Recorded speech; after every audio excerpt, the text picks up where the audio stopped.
we'll go ahead and get started. We got a few special things and announcements, and then we'll have Kenn up.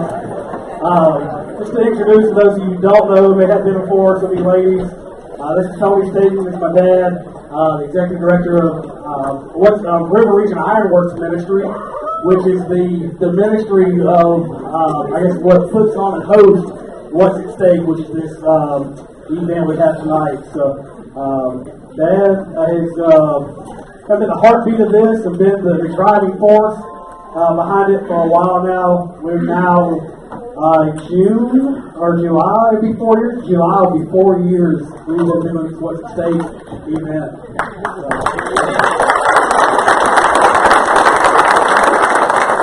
And did anybody in the room need him to identify that he belongs to me?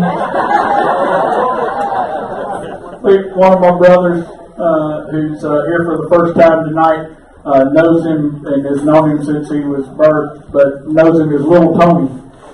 This is what he always calls him. He prefers Anthony, but he gets Little Tony. And so, you know, our heart behind this was to do something to bring men together. And ladies, for you, this is our third time since 2018 of bringing the ladies. And it's ironic that, and we'll get into it a little bit later, but our speaker tonight was our same speaker for the first time we brought the ladies behind the curtain to see what we do every third Tuesday. So, again, thank you for being here. I'm curious, and ladies, I know many of you, it's your first time, but guys, how many guys, this is your first time to be with us? Wow. So we do this little event every third Tuesday. And for 2022, we're right here with one exception, and we'll talk about that when this building is converted and used for election night. But stay tuned. But otherwise, third Tuesday's right here. We'll talk a little bit more about how to connect. People ask how we make this happen, and very simply, it's a lot of folks. So just want to run down a list real quick for you so you know sort of who's behind the scenes. Sweet Creek. And I don't know if Reed Ingram made it. Reed was, they're in legislature, they're doing their thing downtown. But Reed, from the beginning, started with something. He started helping us with potatoes. Now we've switched him to cookies. If you've ever been there, you know they do great cookies. So the cookies you had tonight were compliments of Reed and Karen Ingram out at Sweet Creek. The rolls and salad that you had tonight was compliments of Texas Roadhouse. They've been with us from the very beginning. Jim Bordeaux. Jim, wave at me wherever you are. Jim Bordeaux, right back there. Jim, I didn't know till we started doing this that Jim and I are both Alabama Christian Academy alums. High school back in Jim's day, but still Academy. But Jim provides the sausage that you had on the table. Since the very beginning of this ministry, somebody said, how in the world do you get Home Depot? What does Home Depot do for What's at Stake? I have not to this day, and actually there's a story behind it, but for the next 2 years, I have not bought one briquette of charcoal or 1 ounce of charcoal starter. That's all been given to us by Home Depot. With the following years is because they called me and said, bring a big trailer, and Fat Boy went down there and picked up 6 pallets of charcoal, so we're set for a while. Yeah, next time you're at Chantilly Home Depot, thanks Gary Lee. Normally we would be drinking, guys, we would be drinking our Pepsi products.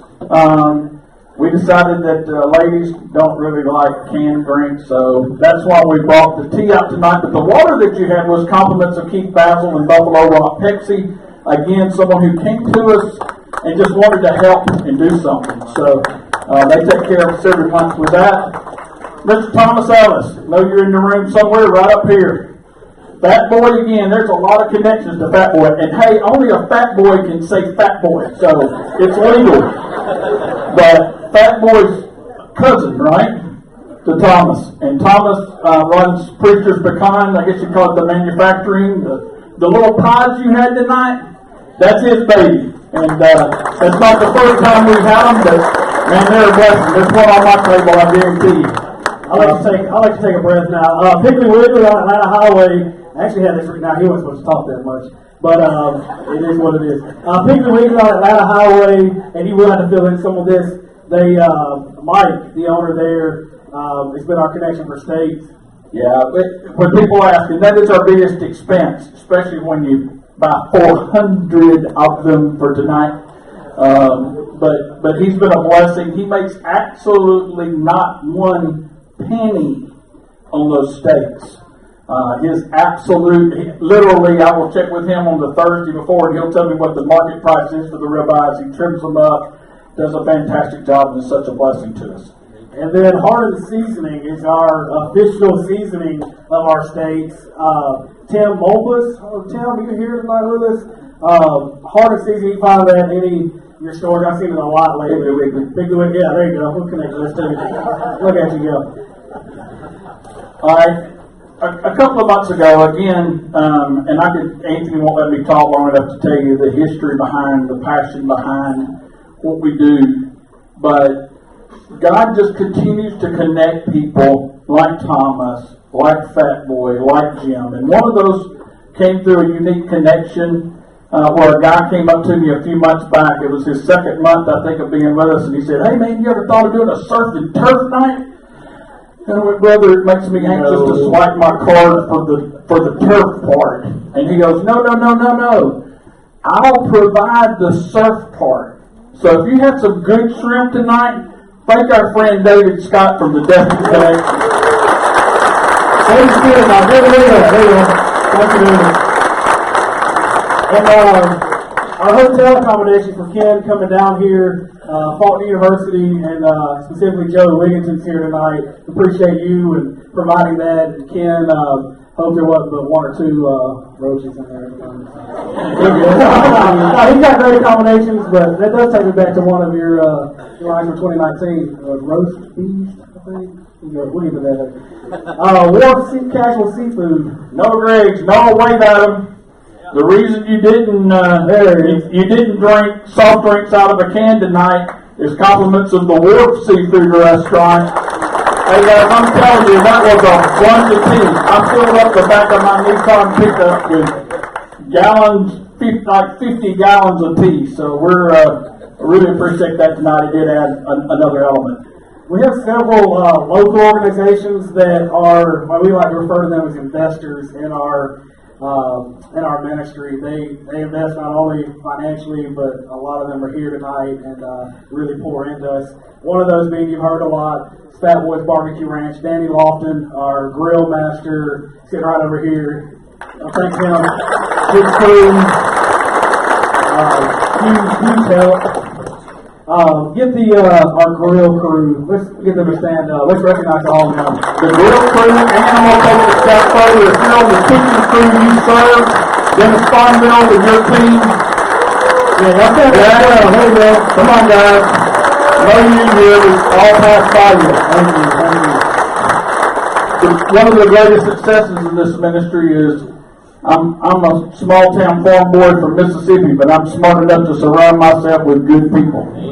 And that's the way this happens month after month. So David Woods is here tonight at WCLV Fox 20. David, thank you. Again, just several people that believe in what we do and have a passion for what we do here and invest in this ministry. Doug Vogel. Doug, I know you're somewhere in the room. He couldn't make it.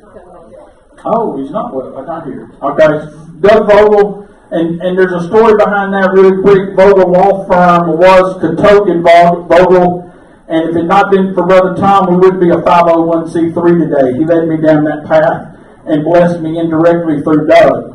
So we're very appreciative of that. Faith Radio, no, Billy's not here tonight, but they've been instrumental in helping us spread the word. Christ Vision Church, Rodney, they're right here. There are months, and I told this story, and God told me not to ever let this happen again. There's a month that there wasn't enough funds to swipe for the steaks. And he said, don't ever get in that position again. You let me know. And Christ Vision Church, from the beginning, who meets in one of my board members' home. This is not a big conglomerate church. has been instrumental and brings us checks and believes in what we're doing for men. And then Mike Kennedy with A&P Automotive. I know Mike is here in the back there. You can wave, Mike. You can find his new billboard at Eastern Boulevard there at Two-Lane Curve. We'll just put that up today. It looks great. Anyway, Good. Adams Drugs, Mike Benson, thank you for believing in what we are doing. We're very appreciative of that. And you're blessing a lot of lives, brother. Thank you. The Fatherhood Commission, Mitch Temple standing down here in the back. Mitch is the executive director of the Fatherhood Commission, which was birthed right here in Montgomery, Alabama after the movie Courageous. Hard to believe that was 10 years ago. But we wouldn't exist had it not been the Fatherhood Commission and sitting around a table at their national summit and a brother sharing with me this concept. And so we want to thank them, and they helped in many ways. Gary Soriano at Chick-fil-A East Chase and RSA has also been instrumental from the very beginning. I won't ever forget, I went down to the RSA building. Again, I never claimed to be the smartest guy, but I know who to talk to when I need something. I sat down with Gary and said, Gary, this is sort of my donor letter. Can you tell me if this looks decent enough? Will this say what I need to say to businessmen? And he pulled out his checkbook and wrote the first check. So Gary's been from the beginning. Stanley Steamer has helped us in many ways, both financially and with their services. I don't remember seeing Corky tonight. Corky. I didn't hear Corky tonight. So. It's with his fiance. Oh, yeah, okay. All right, so Corky again has been instrumental. But I heard Red Dodson. Yeah, Brad. Hey, and that's true. WTXK the ticket. There's some guys here tonight because they heard the Max Roundtable and heard Doug and Charlie. And without taking more of your time and going back through that list of sponsors and people that have helped us, Brad Dotson, when he came to our first meeting, he said, what are you having to pay for and how can I help you? And he connected those dots to a lot of folks. So thank you to Rad and WTXK the ticket. He is at the end of the ticket. That's right. And then Compass Self Storage helping us out, giving us a place to store some things and get that taken care of you. So many of you come up and give in this box each month, this toolbox, which we're about to mention as briefly as we can. Then get to Ken, but we want to thank y'all. I mean, some of these sponsors do help, but I promise you, there's a lot of you that go unnamed and unknown that do that. We really appreciate that. So that short and sweet was for me. Yes.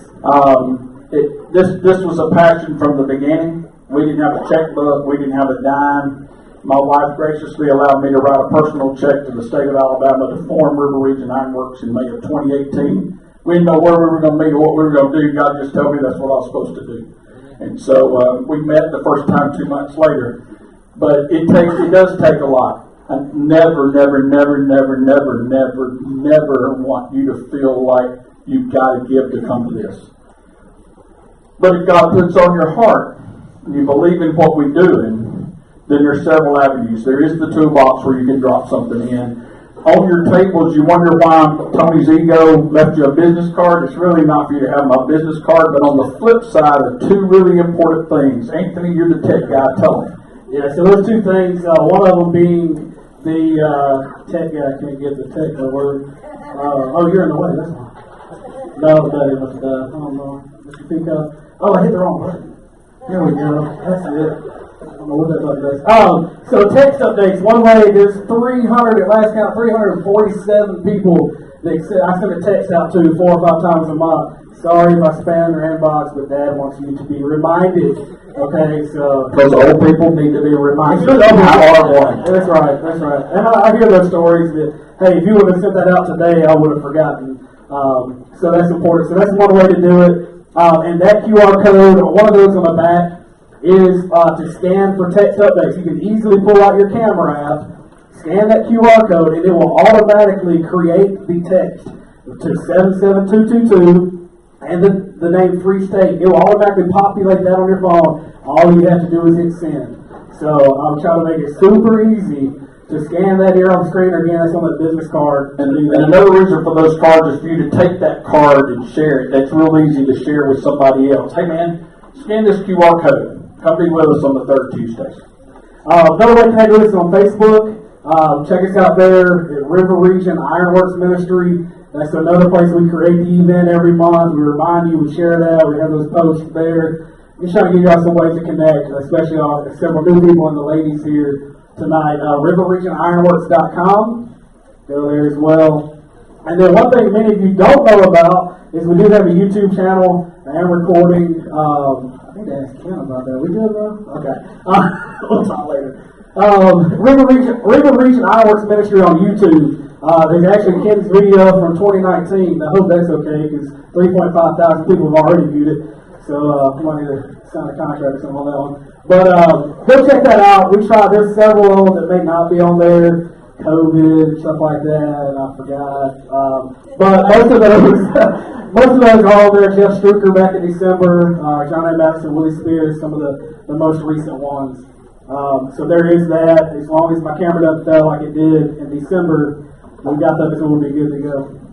One other reminder on the back of that card, for those of you who are tech savvy and like PayPal, the other side there has the PayPal logo. It's a way that you can connect with us and give on a monthly basis or a one-time gift. And if that's not your thing, I've been asked by somebody already, I'll be talking to our financial institution about ways you can give monthly on a regular basis without going through PayPal. But PayPal seems to be a popular one, easy to use. And so again, and let me say this because I don't know, it's in my spirit. I said never, never, never, never. I think I emphasized that. But we also never want to take away from what you do your tithing in your local church. I don't want a penny of that. And so this is your belief in what we're doing beyond that. So don't make a sacrifice to your local church to give to River Region Ironworks. But again, if you want to, that's a way that you can do a regular monthly contribution if you'd like to do that for one time. Also, one last thing before I introduce Ken. These T-shirts, you see these light color shirts, those are our ministry staff and our volunteers, so be sure to thank them. Some of them aren't wearing them yet tonight. They just got them hot off the press thanks to Ethnic Sportswear and Rocky Tidwell. We do have these, what color? Metro Blue? Metro Blue.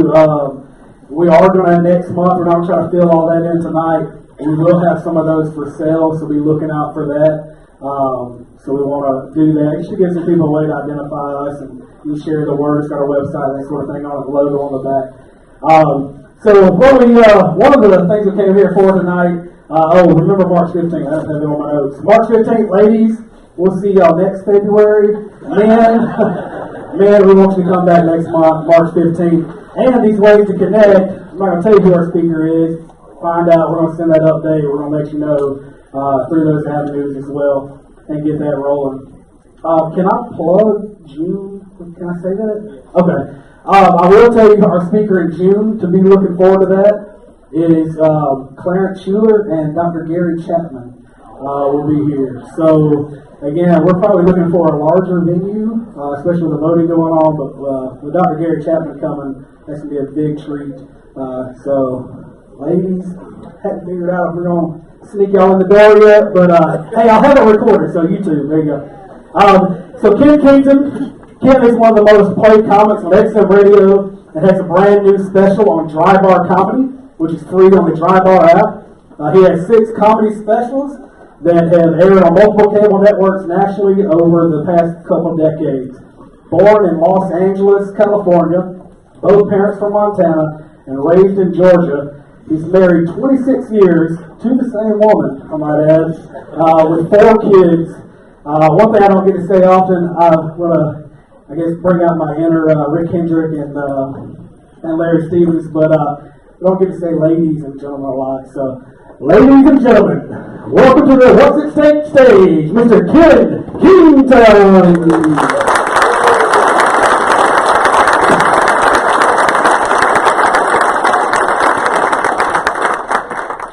I'm tired just hearing all that. That was amazing. You guys should be auctioneers. That's incredible. How many of you were here like 3 or 4 years ago? Raise your hand. How many of you, and I'd love to ask this question, how many of you before this moment, now I've been doing this 30 years, and I've been on Comedy Central and everything you just said. But how many of you before this moment have never seen me before in your entire life? Raise your hands. That is so awesome. Because I've never seen you before either. So that may not be the last time I ask you to raise your hands, but how many of you are married? Raise your hands if you're married. All right. Now see, I can tell you're married. You're sitting with your spouse and you got a ring on, but I wanted to see how long you've been married. And I can tell that by the way you raise your hand. I love newlyweds. I always raise their hand and stare at each other and go, oh, that's us, that's us. I love you more. My hand's higher. I love you more. And most of you have been married for a few years, got a few kids, and here's what yours looks like. You have enough energy to admit it, and not much else is that's it.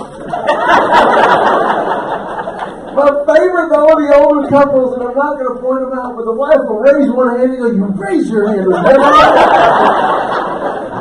Or dude was eating dessert and go, what are we voting on? I love that. And I had the joy on December 17th of actually my oldest son got married, and I got to officiate the wedding. And I just want to tell you, I thought this is their day. I'm not going to give some big sermon or something, but I had to get honest with them. And that's really what I want to share tonight is, as we got to that point, I said, I want you, they're looking at each other about to do the vows. And I said, now, I want to just give you one piece of truth, and it's what I call the spouse prayer. And I said, and I looked at her, I said, because one day you're going to look at him, and he is going to be criminally oblivious in some way about something, and you're going to think, why? Why did I outrun when I had the chance? And I said, and you're going to look at her, this beautiful, brilliant woman, and she is going to be so illogically emotional and criminally insane, basically, at some point. And I want you to remember this prayer. And it's simply this. And I said, I'll cross-stitch it and put it on a pillow for you, but it's God help. And I said, I laugh too, but here's the deal. When you pray that, no matter what the situation, you realize God doesn't show up. You realize God's already there. And He has exactly what you need in that moment, whether it's patience or perspective or power or whatever. Because we're so different. Ladies, it is so great to see you. And you didn't see me, but I saw you see each other when you came in. Now, guys, I haven't seen Tony in 3 years. And we are able to, as men, connect, validate, and be together on the same page with one simple gesture. And here it is. How's it going? That's all we need. That's all we need. You would come in with a hierarchy of evaluation. It's like, oh my gosh, you start with the top. Oh my gosh, I love your hair. I love your hair. It's not a bob, a weave, a cut, a curl. I mean, men don't do that. Right? You won't hear a cut go so right. Get a haircut. I mean, we just don't have that here. And that makes no sense to us. When you get your hair done, there's choices to make. Now, when they ask us, how do you want your hair? It's a little offensive, obviously. Actually, it's like, what do you mean, how do I want it? I want it darker and thicker. That's how I want it. This is what I get. How do you want it? I'm like, this shorter. I mean, that's pretty much the only option we got. And then there's clothes. I mean, guys, we don't even know how to talk about clothes and each other physically. We don't know how to do that. I had a good buddy of mine. We're working out one day. I see him and I'm like, dude, you are in great shape. He's like, no, I'm not. I'm like, no, really, you're in great shape. And then he said, well, you don't want to see me naked.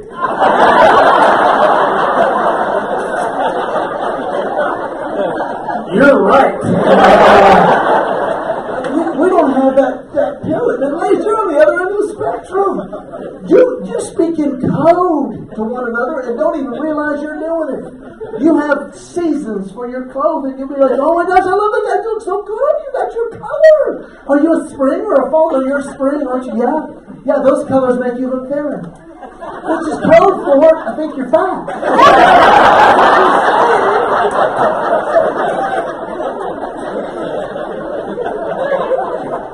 Ladies, you have clothing that makes no sense. I was at the airport, this lady had a belt on outside her shirt up here. What is that doing? If you're a dude and got a belt on the outside of your clothes, you better be headed to the gym. to lift a whole lot of weight. That's all I'm going to say. But this is my favorite that drives me insane. Ladies, men don't do this, and it makes no sense to me. Sleeveless turtlenecks. What are you thinking? You're in the closet going, it's kind of chilly, but it might warm up. I mean, it's that. It just doesn't make sense.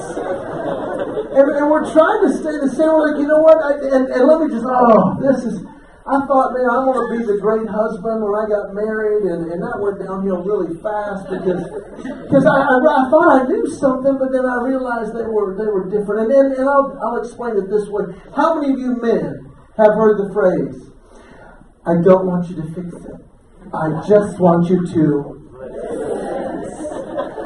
She's lying.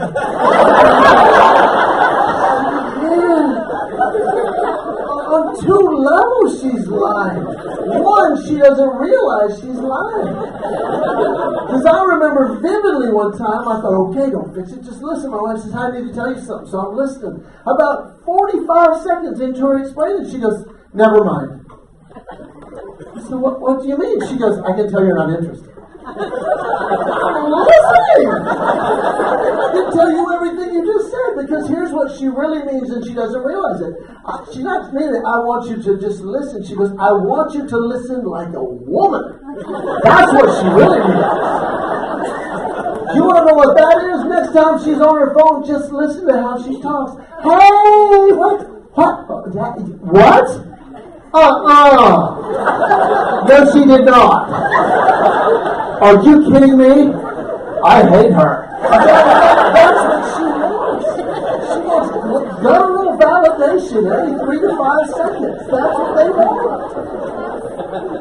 And it's like, I just want you to listen. No, they don't. Because my wife, she told me, I just want you to listen. I'm like, okay, I'm listening. And she goes, I don't want you to fix it. I'm like, okay. Now, I told her this. I said, so unless you ask me specifically to do something, I'm just going to listen. I'm just going to validate. She goes, thank you. That's all I need. 2 days later, I walk downstairs. And she goes, the dog pooped on the floor. And I was like, I hate that so bad. It makes me feel so sad.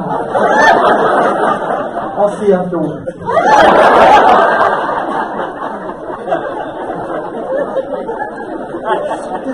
She wants us to go.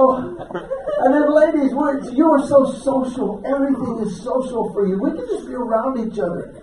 And then I love the guys, we just eat steak and we're eating meat and just hanging out. And we're good at that. You have to, everything is social. You can't even go to the bathroom by yourself. In pairs and groups and herds. You go to the bathroom, sit next to a complete stranger you cannot even see and strike up a conversation. Oh my gosh, I love those shoes. Where did you get those? I'm out of toilet paper. Can you spare a square? Not Asco, I know that. But we're so different. And I learned this when I got married. I learned, oh my word, I learned that my wife and I are opposites. She is spontaneous and I'm the planner. And everything is very orderly in my world. You walk into our closet. I don't get this, but you walk into our closet. We have a walk-in closet. Racks on both sides, shelving to the ceiling. Full of clothes. I get this much room. That is not the part I don't understand. I can walk on her side and just pull out hangers. Nothing falls down. That's how plastic is. That is not the part I do not understand. The part I do not understand is on a Sunday morning, I'm in front of my little spot picking out which pair of khakis I'm going to wear. My wife will walk in behind me, look at this panoramic view, and actually have the nerve to say, I have...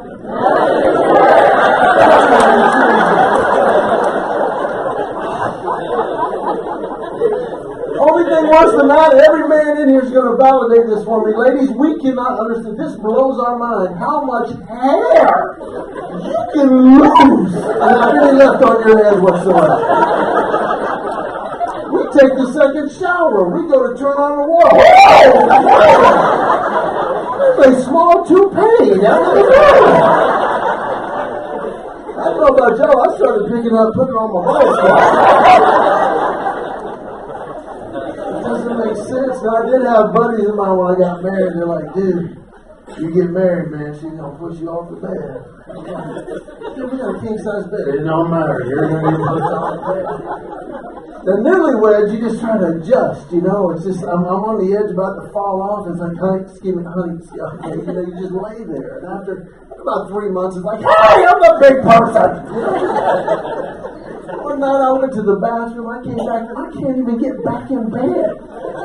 And I'm standing at the end of the bed going, good grief, and then it dawned on me. I thought I may be the smartest man that's ever been married. I'm just going to get in on the other side. I fell asleep thinking, I am a genius. I may write a book about this. I woke up 20 minutes later about to fall off the other side. She found me. I don't know how. I'm not used to sleeping on the edge of a bed. I am. As is every other man I've ever met. We're used to sleeping on the edge. Because every man I've ever met at some point in life has been on a trip with other guys and had to share a bed. You sleep on the edge of that bed. Every man knows if you lay down, touch another man, you start wearing sleeveless turtlenecks.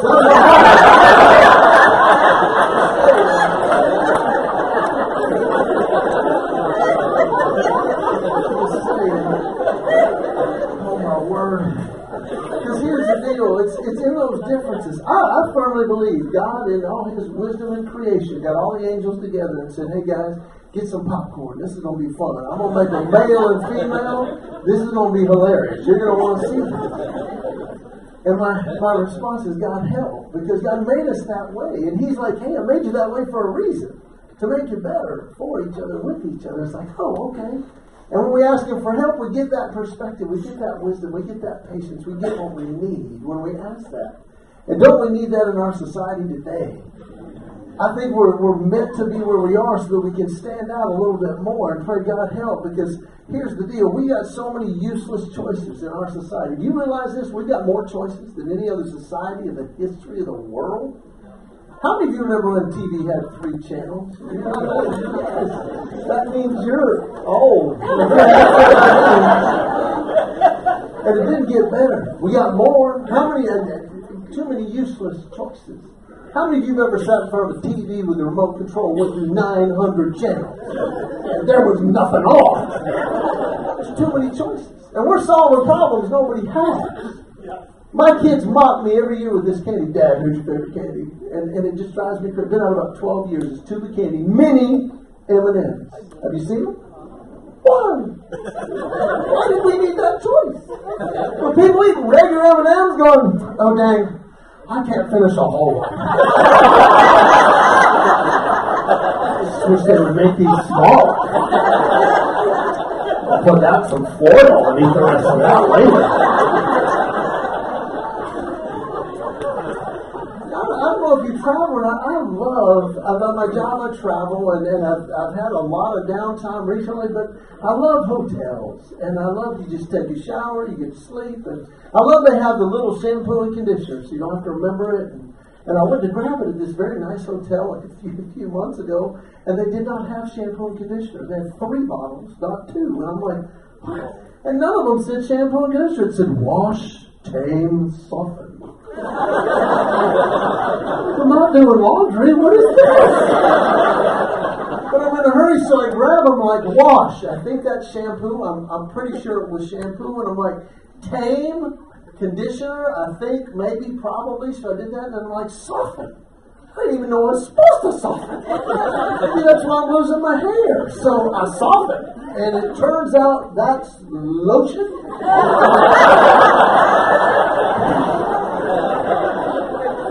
The front desk, you got a bottle of fix it! It's just ridiculous. And there's too many choices. And then when we need help, there isn't any.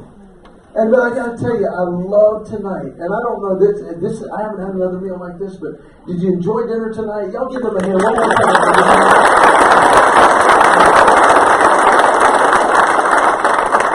And as good as that meal was, I think my favorite part was we didn't have to choose. Because every one of you has been in the car in the last 30 days with a spouse or a friend or a coworker, and you've had this conversation. So where do you want to eat? I don't know. Where do you want? I don't care. What do you feel? Doesn't matter to me. What do you want? I don't know. Where do you want to go? I'll do anything. How about pizza? I don't want that.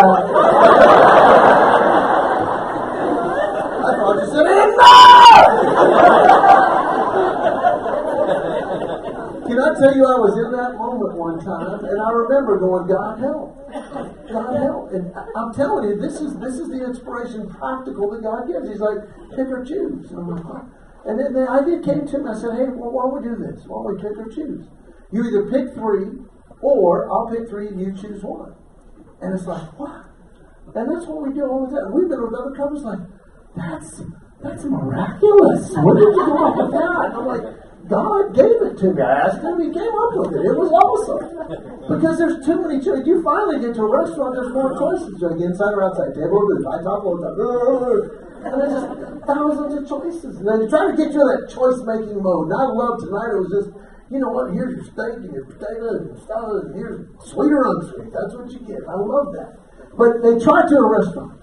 What's your favorite? And they ask when you first sit down, what would you like to drink? Because everybody's got a favorite drink. Dude, what's your favorite drink of anything? You can have anything. Okay, that's not really a drink. Dessert is more what we have afterwards. But if you had a drink, what's your favorite drink? Tea, sweet or unsweet? Unsweet. Okay, what's your favorite drink? Sweet tea, great. Favorite? Coke. Great. What's your favorite drink? Sweet tea. Do you have a favorite drink? Water. That's your favorite drink. That's healthy. Is that your husband? He's a wild one. That's great. But he loves vanilla ice cream too, doesn't he?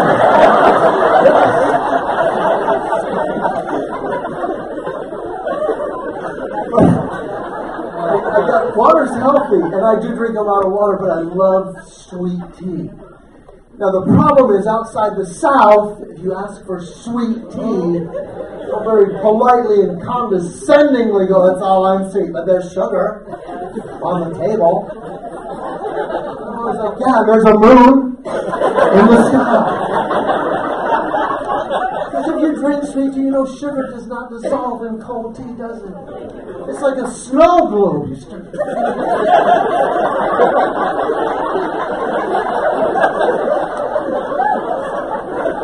drinking unsweet tea until that last sip. Whoa! Wow! Save that for tomorrow. Put it on my pancakes.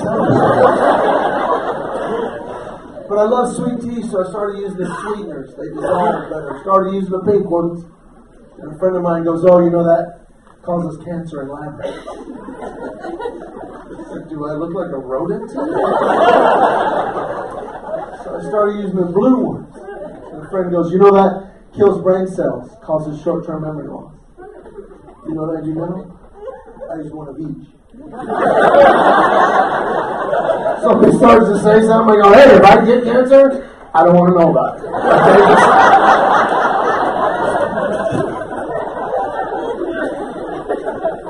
There's too many choices, and when we get to the point of choices, and the deal, if you see them all around us, they're so useless. I was driving here from Atlanta today, and I see these, and I still smile every time I see a speed limit. If I speed limit 70, that's my favorite. Have you seen on one on the bottom? They put like every 10 miles, minimum speed, 40 miles an hour. They spend hundreds of dollars for that sign. Will you raise your hand if you've ever been in a car with somebody going, "Hey man, you see any cops?" We're doing 35! Woo!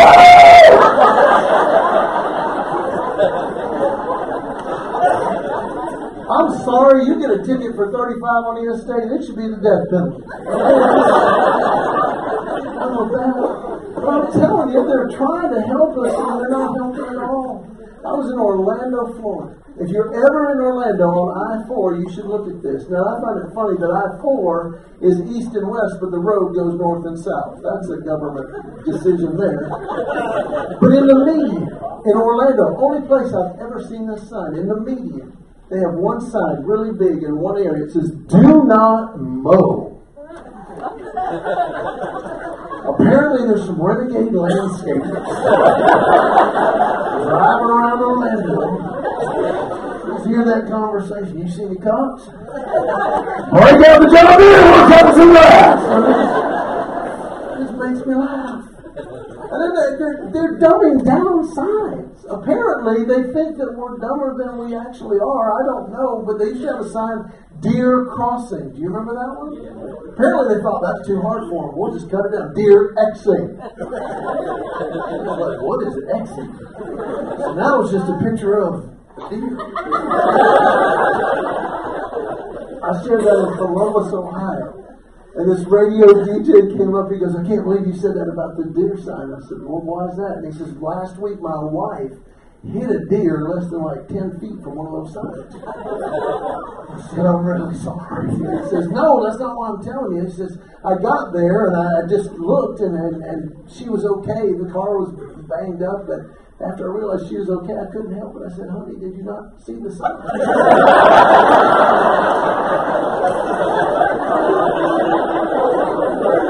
He said she looked at me with a tear in her eye and from the bottom of her heart said, I never thought they would come from the other way.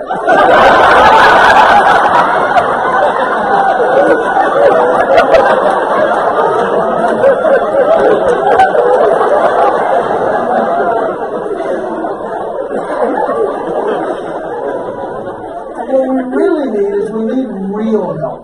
We need real help with real issues. Like I'm so glad that COVID is kind of on the way out and we've got some deal, but I want to get some real one observation and one fact. Fact is 99.99% of Americans don't have COVID. And the ones that do, 99.997%, it's not serious or critical. That's a good number, that's great. And they got treatments, and that's great. And I know some people susceptible still, but we got to find a way to go. What are we going to do with this? And so I made some observations. Now, how many of you at any point in the last 2 years went to a restaurant, had to wear a mask going in, but as soon as you sat down, you can take it off?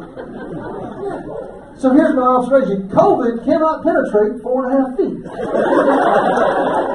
That's what I'm guessing here. And I tried it at the airport. I started traveling again, and I went through the airport, mask on, on the plane, mask on, sat down, took my mask off. And this flight attendant ninja came out of nowhere. He was like, mask on, you have to have mask on. I'm like, okay, I'm so sorry, but I'm below 4.5 feet.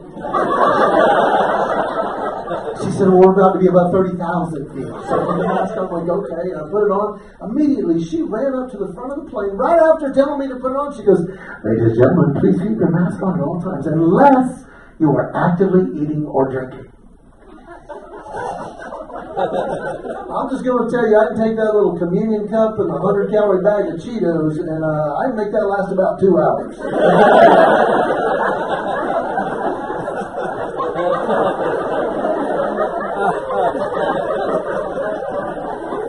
Can't finish a whole one.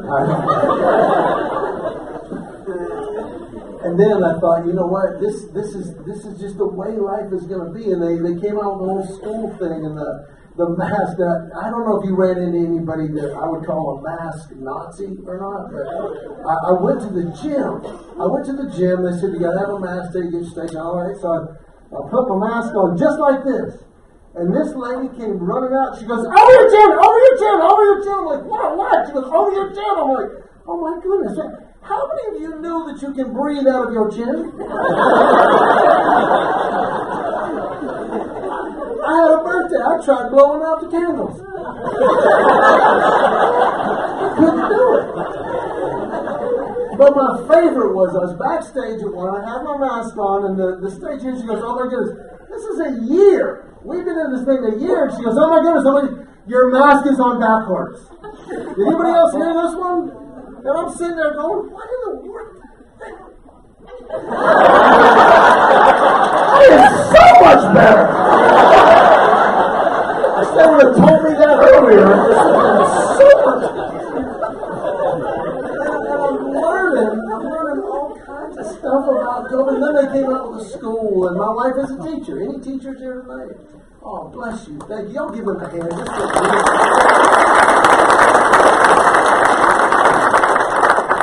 And I love where we went to school, where my kids are, they had an option. I thought, yes. Now they're coming up with the smart ideas. They said, hey, if you don't feel safe for whatever reason, you can remain virtual. We're going to have an entire academy for that, but we're going to have come back and you can come in person or virtual. And it's like, that just seems American. That's great. And Oxford University did a study. I said kids are more physically, emotionally, mentally, and relationally damaged by extended periods of being, isolated. And I thought, wow. So we're at dinner one night when they made this announcement.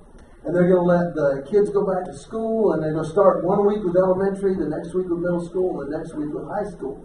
Which made sense, because elementary school go first. They're all under 4.5 feet, so they're going to be all right. But my youngest, we're sitting at the table, he goes, man, I just don't know what to do. And we're like, what are you talking about? He said, I like being at home, and I like doing it virtually, but I want to go back to school and see my friends. I just don't know what to decide. And we just looked and we're like, oh, buddy, I'm so sorry you wasted that emotional energy. That's not your decision. That's mom and dad's decision, and you're going back. All right? And I'm going to tell you this, you can't write this stuff. My wife teaches middle school. Now think about this. Middle school, 6th grade. She's doing orientation for the kids coming back. They have not been in school for almost 2 years. Okay, 4th grade to 6th grade, they're just petrified in the little orientation. And she said, okay, she's trying to break the ice. This really happened. She said, okay, it's great to see you guys. Let me just ask you a quick question. Raise your hand if you have traveled outside the country over the last year and a half. And this woman went, she goes, that's great. Where did you go? He said, Alabama!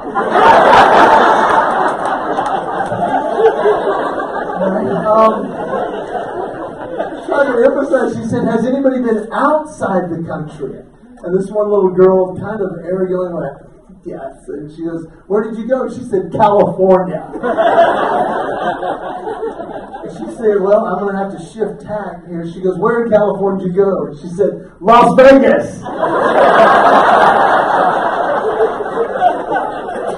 What that tells me is not all parents are cut out to homeschool. That's all I'm saying. We need teachers. And I'm just, I got to tell you, where was it and when did it happen where we have to hate somebody who doesn't agree with us? When did that happen? And across the board, it's just like, if you don't do what I do, then we have to hate you. I'm like, no, that's not it at all. And I can prove it. How many of you eat Girl Scout cookies? Raise your hand. Now, how many like Thin Mints? Raise your hand. All right. Now, how many of you who like Thin Mints like them room temperature? Raise your hands. That's great. How many of you like them out of the freezer? Yes. Now, if you eat them at room temperature, you're obviously wrong. I don't hate you. Okay. And the same thing with this, like, we don't have to hate in this, and I'm trying to get to the point where I'm like, all right, well, here's the deal. I'm going to respect everybody, because I don't know their situation. And you come across somebody that's got 2 masks on and a face shield and I've been vaxxed and boosted stickers on. You know what? There's probably a good reason why you did that. And I don't have any offense. And I do this. I'm like, if I see someone tonight, I'm going to give you 6 feet. I'm going to do that. And or you see some guy out there and he's got no mask on, probably no vax, with a "Let's Go Brandon" t-shirt on, and give him a high five or hug him or grab his beard or no beard. I don't want to be gender biased. But it's like, hey, it's okay. We don't have to know everything, and I don't have to dislike. And I believe that we need to grab on a word. And if you're around people that are opposite, take this word to heart, sympathetic. And I broke that word. It's actually 2 words in one. And sim meaning same or similar. But if you study that word deeper, it's like, I understand. I can relate. And when you put it with the second part of that word, when you see somebody you disagree with, just think in your mind, I understand. You're pathetic. You just feel better about yourself.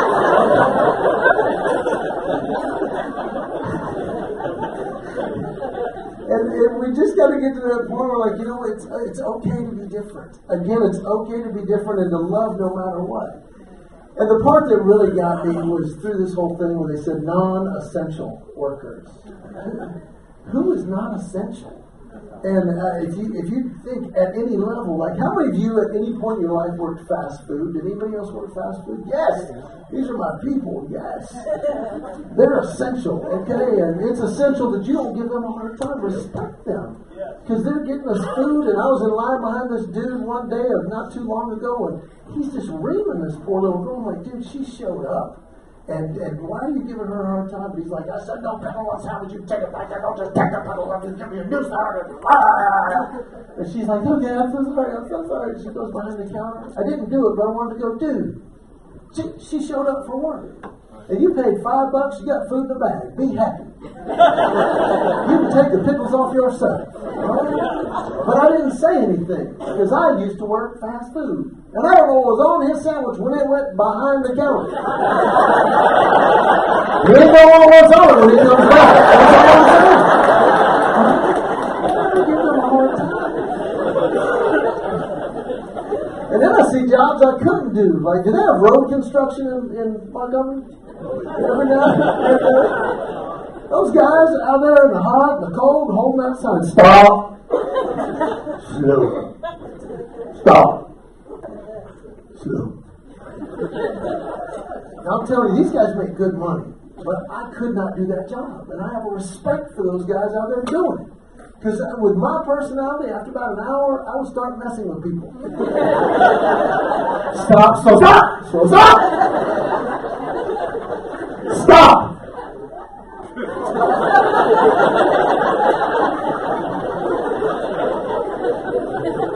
What really cracks me up is these guys wear hard hats. Is that in case the sign falls off or something?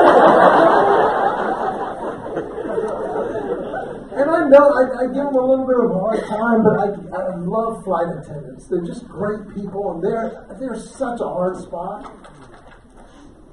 They got to maintain the rules that aren't even clear.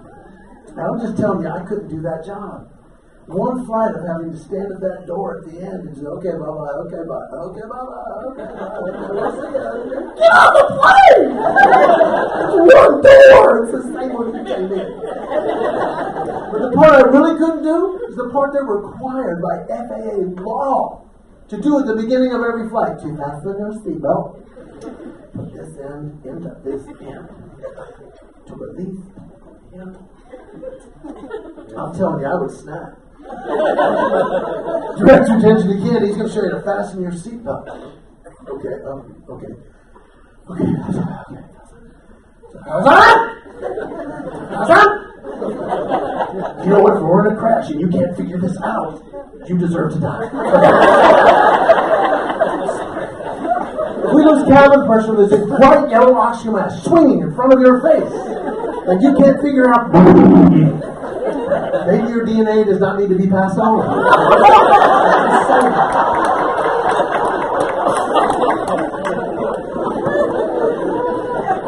And then they do the same at the end, and it just drives me mad. Ladies and gentlemen, final approach. Please put your tray tables and seat backs to the full and upright position. Why? Really? Safe, unsafe. Safe, unsafe. Deaf, right. Deaf, right. I asked my cousin, who's a flight attendant, I said, what is up with the tray table? She goes, well, in case of an emergency evacuation, we don't want anybody to get trapped. I said, I would pay to see that. Everybody evacuate immediately. Okay, how am I gonna? My tray table's down! It's down!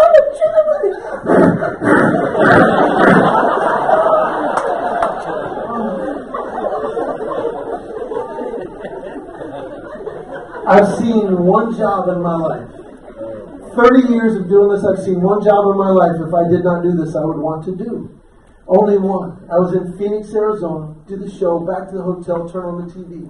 And in Phoenix, Arizona, where it rains twice a year, on the news, they actually have a weatherman. I would love that job. Let's go to Kenn in the Weather Center. All right, if you notice here on the map, we live in a desert. Don't want to live here and say it's going to be hot tomorrow. Let's take a look at the 5-month forecast. Hot.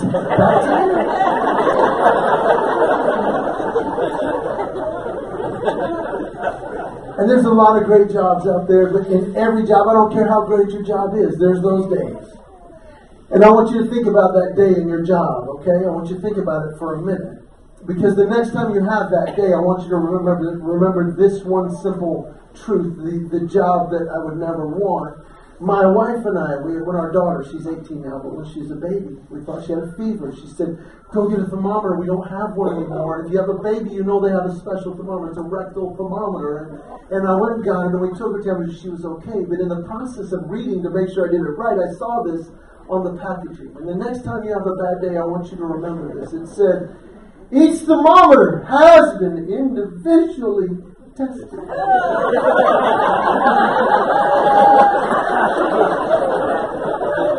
Your job's not that bad.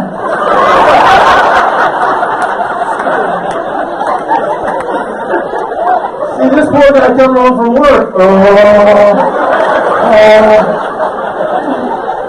Honey, come sit down. You look sad. What's wrong?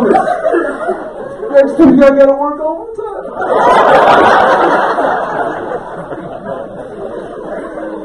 Oh, Lord help us. And here's the deal. I actually came up with a definition for marriage. And if you're married, I want you to remember, marriage is the art of falling apart together.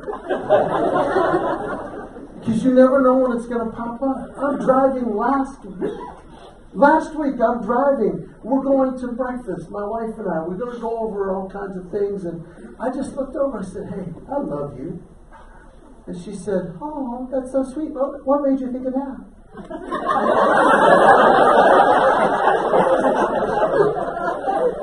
I was driving. And I noticed you. And I thought, I love her. So I said it. I didn't realize there was going to be a test.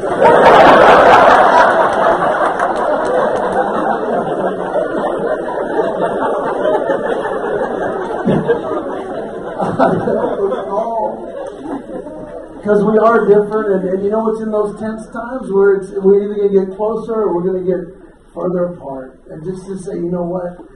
This is one of my favorite examples. A few years ago, I'd done this one consulting thing, and it made them over $2.5 million in one meeting. And they're just like, "Oh, we want to say, call my wife. We're going to send you to anywhere you want to go." And there was one of the places was this private island in Mexico, Isla Mujeres.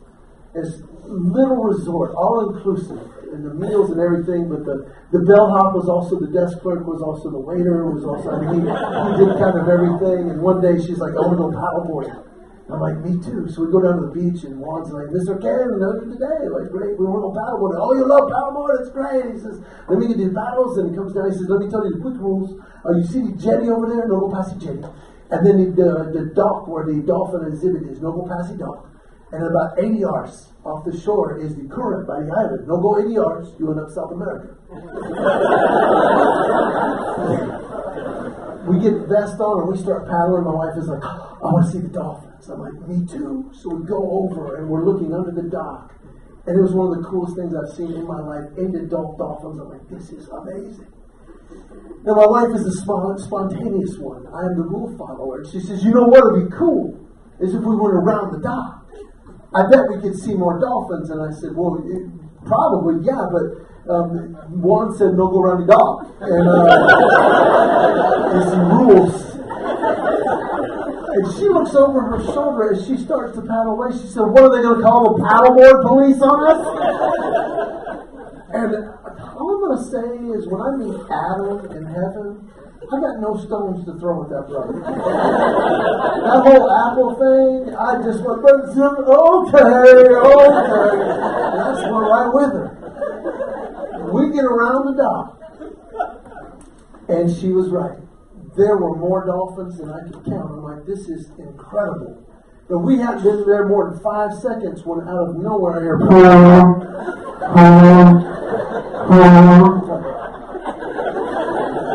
paddleboard police. And I look back towards the dock. Coming straight at us is a ship. It's not a boat, it's a 4-deck ship, and it's coming straight at us, honking. And I panic. And over my shoulder, I did the calculations. I just said, "We gotta go!" And then I start hoofing it. He's honking. I'm like, "I'm going as fast as I can!" And I get around. I'm past the dock. Into the cove, and he's honking more. I'm like, "Dude!" And I'm trying to look up at the bridge. I'm like, "I am nowhere near the dock." And I'm just looking. There's my wife. And she's not going to make it. And in my panic, she's just white, just panicked. She's like, "What are we doing? Go the other way!"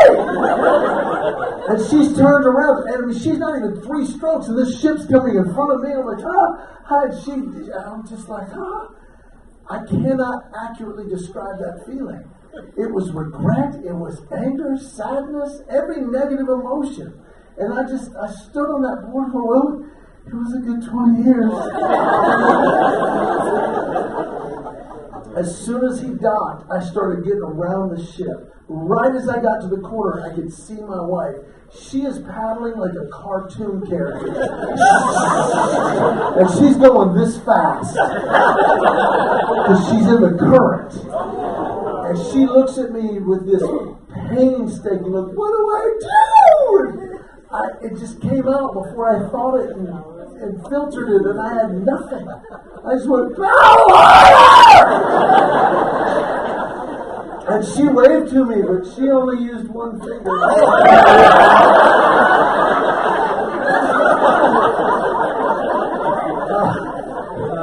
And I paddle out to her, and she literally collapses on her board, grabs mine. We get out of the current, we're in the cove, and she was just like, "Why did you leave me?" I'm like, "You broke the rules." And after about a minute, we started dying laughing. And that night, we're sitting at the little peninsula overlooking where it happened. And I said, "You know what, honey? Here's the deal. I've heard in marriage you can be happy or you can be right, but you can't be both."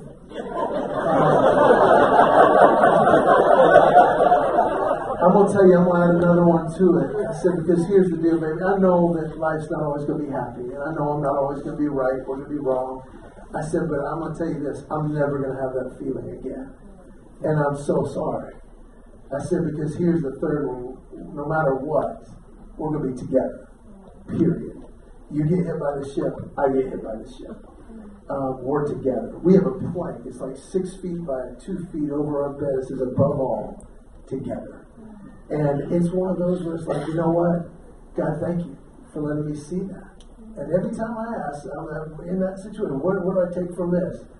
Be together, no matter what. I'm like, God, that was really good. Now, if you are with your spouse, guys, I want you to look at her real quick, and I want you to repeat after me. So look at her real quick. Just look at her.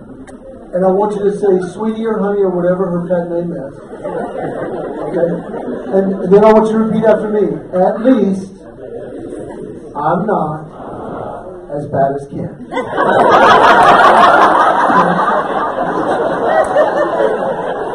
You're not. And I just want to encourage you this, because as I share that with you tonight, I'm feeling very confident. Every one of us is going, okay, I get that. God help, I get that. But I'm telling you, do it. Because we all agree with it up here, but are we going to say it in our heart, God help in this situation? Because I promise, when you do, He will. He'll give you peace, power, patience, or whatever you need in that moment.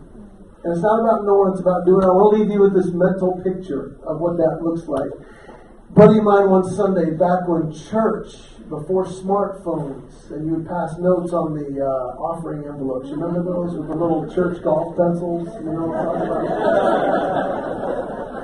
And he said, dude, I got an extra ticket to the Falcons game. You want to go? And I was like, yes.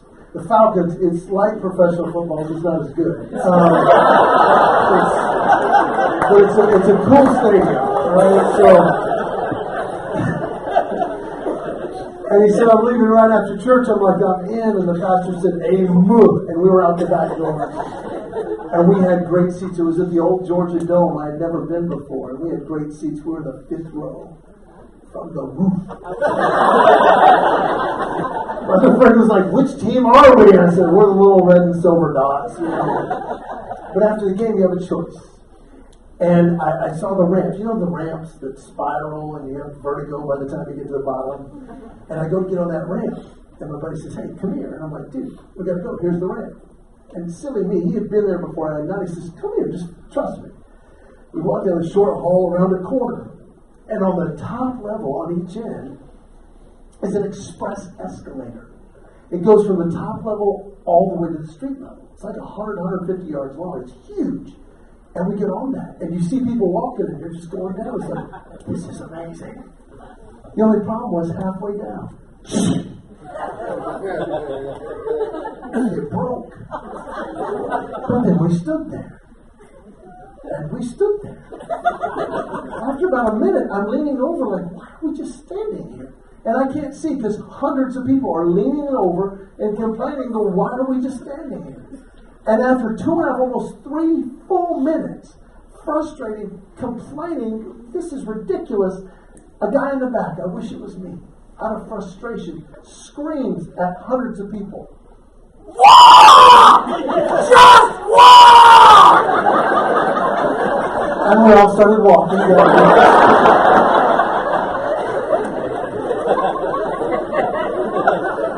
I wish I could have seen the guy in the front. Oh, dang, I was almost there, too. I got to get back to Auburn. This is going to be a long way. My father-in-law made me say that.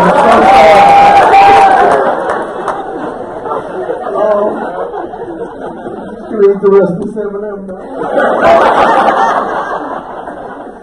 You know, the greatest part about that is every single person knew what to do. But in the heat of the moment, are we going to do it? And we just pray that, say, God help. And He will, and He does on a regular basis. Well, it has been a blast to be with you guys tonight. It really has. I don't know. Oh, they do. So since we're on QR codes, if you take a picture of this, it takes you to a new fangled thing called a link tree. It's got all the social media that you can take. I recommend that you choose the Drybar one. You can hit that. And my name is a promo code, Kenn with 2 N's, Kington. And you can watch my Drybar special free on that. If you have Amazon Prime, you can see Wow Moments, the one that won the Golden Crown Award, and you can see that free on Amazon Prime. And there's some other really cool stuff on there. Well, I'd love to hear. But I want to do one thing, and I've not done this before, and the ladies that do my social media said you got to do something live. So what I'm going to do is, see, you guys look so cool. I'm just going to do a video to just go, I'm in Montgomery and they're amazing. You guys, and then y'all go crazy, okay? And I'm just going to do that, and you can see yourself on here. So I'm gonna go reverse, and I'm going to go, you guys ready? You go live and go crazy. Hey, I'm in Montgomery tonight, and they are amazing. Don't take my word for it. See for yourself.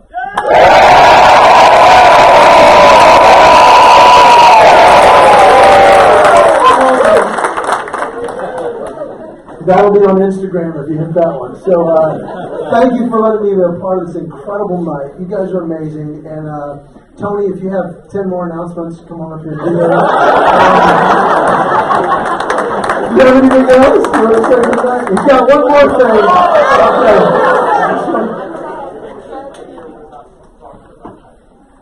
Oh gosh, that one bit that I did last time. Okay.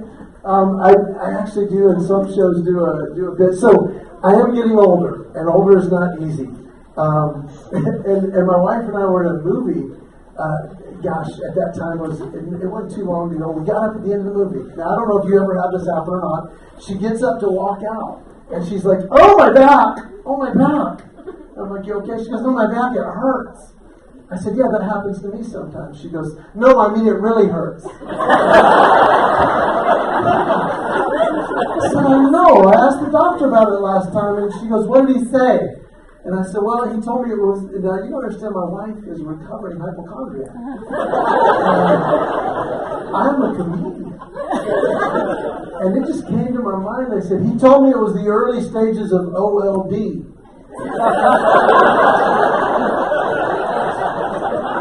I'm not making this up. She goes, "Oh my goodness, what's that?" You're getting old there, Buttercup. That's what that is. But ladies, I do not know what the female version of this is, but gentlemen, I've discovered when this happens to you, you are officially old. Okay? The other night, I pulled a muscle in my leg. Sleeping. Have you had that one yet? I mean, 3 in the morning, just, oh, man! I got up to go to the bathroom. I look like a newborn deer.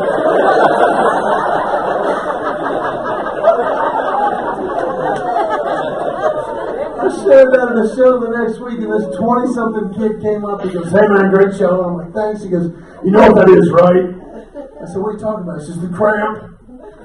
You know what that is, right?" I'm like, "No." He said, "You gotta hydrate. You're dehydrated. Before you go to bed, just hydrate." I said, "Dude, I just turned 50. I hydrate before bed. I'm peeing 9 times a day. Got a choice, cramps or the pins." I'm sticking with the cramps for now. God bless you guys. Thank you.